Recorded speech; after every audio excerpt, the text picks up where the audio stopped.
ওং নমঃ ভগবতে বাসুদেবায়। শ্রীমদ্ ভগবদ্ গীতা অষ্টাদশ অধ্যায় মোক্ষযোগ। হরে কৃষ্ণ। আজ আমরা মোক্ষযোগের 10 নম্বর শ্লোকটি শুনব। ন দিষ্টি অকুশলম কর্ম কুশলেন অনুসজ্জতে ত্যাগী সত্য সমাবিষ্ট মেধাবী ছিন্ন সংশয়। অনুবাদ: সত্যগুণে আবিষ্ট মেধাবী ও সমস্ত সংশয় থেকে মুক্ত ত্যাগী অশুভ কর্মে বিদ্বেষ করেন না এবং শুভ কর্মে আসক্ত হন না। তাৎপর্য: সাধারণ মানুষ যখন কোনো কিছু খুব পছন্দ করল অথবা কোনো কিছু বা কোনো জিনিস দেখে খুবই ঘৃণা করল, দুটোতেই তার মন সেই জিনিসে বা সেই ব্যক্তিতে সারাক্ষণ সেই জিনিসের প্রতি ডুবে থাকল। উঠতে বসতে খেতে শুতে সব সময় সেটিই মনে পড়বে।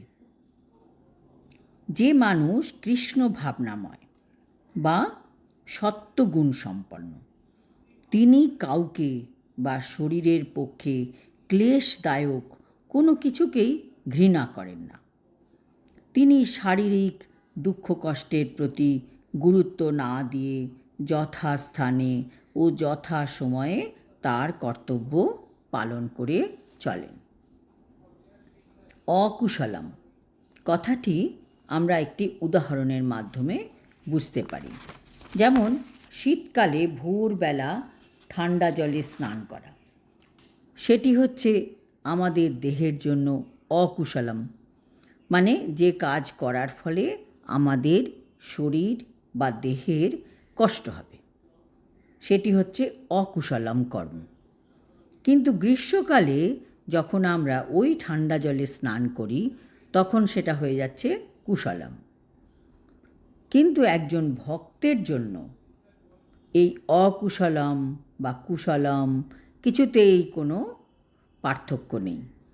তিনি শীত অথবা গ্রীষ্মকালে ভোরবেলা স্নান তিনি করবেনই, তাতে এই ঠান্ডা তাকে কোনো এফেক্ট করতে পারবে না। তার কাছে দুটোই সমান, স্নান তাকে ভোরবেলা করতেই হবে, এটা তার কর্তব্য, এটাই তার লক্ষ্য। একজন কৃষ্ণ ভাবনাময় ব্যক্তি তার লক্ষ্যে সব সময় স্থির থাকেন। তার লক্ষ্য হচ্ছে কিভাবে শীঘ্র আমি তৈরি হয়ে মঙ্গল আরতিতে অংশগ্রহণ করব। ঠিক সেই রকম আমাদেরও যদি সামনে কোনো হায়ার গোল না থাকে, তবে আমরা এই সব ছোটোখাটো ব্যাপারে সব সময় ডিস্টার্ব থাকব। ভক্ত সব সময় ভগবানকে, গুরুদেবকে খুশি রাখতে চায়। তার জন্য সে যে কোনো সিচুয়েশান ফেস করতে পারে। তার কোনো উৎকণ্ঠা হয় না, ভয় হয় না, চিন্তা হয় না। ব্রহ্মভূত স্তরে অধিষ্ঠিত এই সমস্ত মানুষদের সবচেয়ে বুদ্ধিমান বলে মনে করা উচিত এবং তাদের কার্যকলাপকে সর্বতোভাবে সংশয়াতীত বলে আমাদের জানতে হবে। আজ এই পর্যন্ত।